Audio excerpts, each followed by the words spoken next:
俗要點樣講？多啲嘛，我哋你哋講，我想知你哋點講佢啊嘛，我哋唔要擺咁多導演，要擺多啲，咁我哋俾一個幾靚嘅。The question is that this is Oliver's second interview, which is really wonderful. Would love to know, for example, how they think about the whole process. 嚇，嗰個過程有啲咩特別令你哋係難忘嘅？我先啦咁樣。當初小娟叫我嚟做阿淑貞個哥哥咧，咁梗係我好開心啦，係咪先？同小娟嘅合作，我個人嚟講係第二次今次。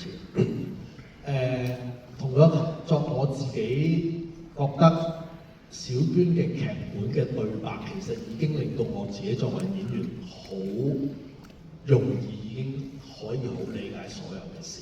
即係佢嘅對白，佢寫出嚟，基本上我覺得作為演員係好容易去處理嗰個角色，只不過係加上同佢溝通好容易好方便，所以我自己個人嚟講係好開心同阿小娟拍所有嘅作品嘅基本上。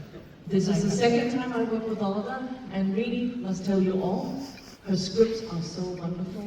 You read the scripts, you read the dialogue.